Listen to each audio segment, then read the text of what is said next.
Share on Pinterest. Have you heard or seen the term LISS cardio and thought, oh, no, not another exercise acronym?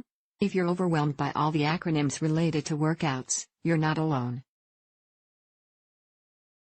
Fortunately, LISS cardio is a pretty straightforward concept.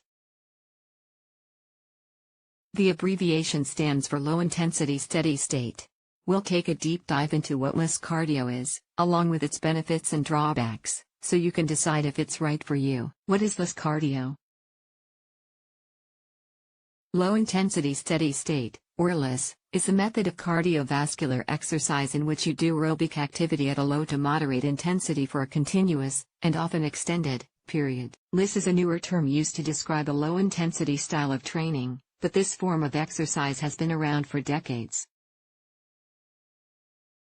You may also know it as Low-Intensity Exercise Steady-State Training, SST, Continuous Cardiovascular Exercise Long Slow Distance, LSD, training. It's the opposite of high-intensity interval training, HIIT, which involves alternating short bursts of intense exercise with low-intensity recovery periods.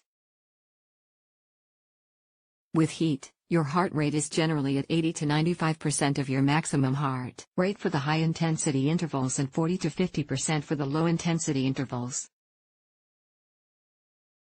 LISS is most often associated with running, cycling, brisk walking, swimming, and other cardio activities that require longer sessions of low-intensity exercise. The American Council on Exercise points out that while steady-state training is an effective way to burn calories and train your aerobic system, it also requires more time to get results. Some people say HIIT is a better form of training than steady-state cardio.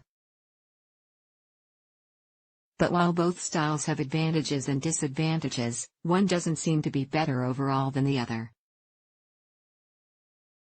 In fact, one study trusted source found no real advantage to doing very high-intensity training as compared with steady-state cardio. What are the benefits? Like other forms of exercise, LISS cardio has many health benefits, including improved blood flow, reduced stress, lower risk of heart disease, and improved brain function. Here are some other benefits of LISS cardio. It aids in fat burning and fat loss.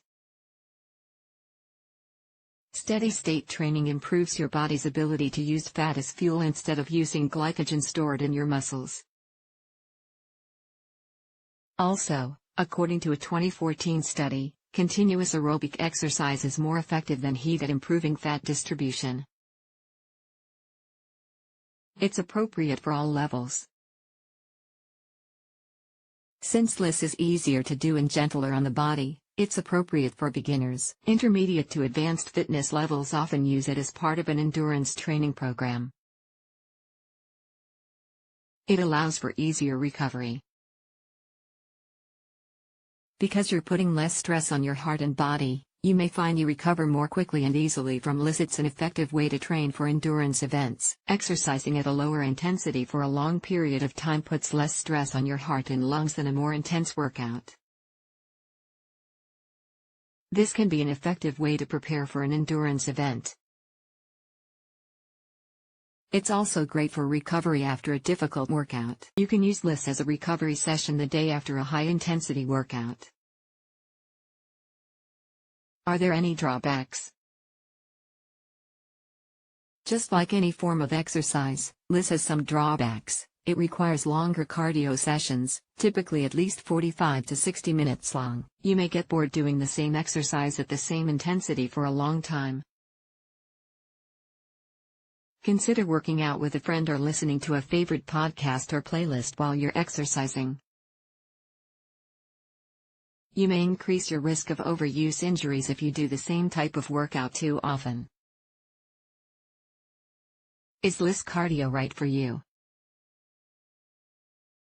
LISS cardio is a good addition to most fitness routines because it's generally safe and appropriate for all fitness levels. If you can easily fit a 45 to 60-minute cardio workout into your schedule, and you prefer a steady pace to switching up the intensity, then LISS may be the right choice for you. If you need to train for an endurance event like a 10K, half marathon, triathlon, or cycling race, you'll likely use steady-state cardio several times a week. This is called the principle of specificity, which means you're training in the same format you will compete in. How to get started incorporating LISS cardio into your exercise program is easy to do. If you're a beginner, aim to do 3 LISS cardio sessions per week. If you're at an intermediate or advanced level, try to include 1 or 2 sessions of LISS cardio and 1 or 2 sessions of HIIT per week. All fitness levels should also aim to include strength training exercises for all the major muscles at least 2 or 3 days per week. If you belong to a gym or have home cardio equipment such as a treadmill, elliptical, rower, or exercise bike, you can do LISS cardio by using 1 or more of these machines at a steady pace for 45 to 60 minutes. If you prefer exercising outdoors, you can hit the pavement for a long run or bike ride or head to the hills for a hike. Walking at a moderate pace is another excellent form of LISS training. If you think you'll get bored doing the same type of workout, you can mix things up by doing a HIIT routine 1 or 2 days a week. Remember, since HIIT is high intensity, you need to work out for only 20 to 30 minutes. The bottom line LISS, or low-intensity steady-state cardio, is most often associated with running, cycling, swimming, brisk walking, and other cardio activities that require low-intensity exercise for longer periods, typically 45 to 60 minutes. Research has shown that LISS cardio may help burn fat more effectively than higher-intensity workouts. It's well suited to all fitness levels and is an especially helpful form of training for an endurance event. For maximum benefits and to avoid a plateau, try to include both HIIT and LISS sessions in your fitness plan. If you have any health concerns, be sure to talk to your doctor before starting any new exercise routine.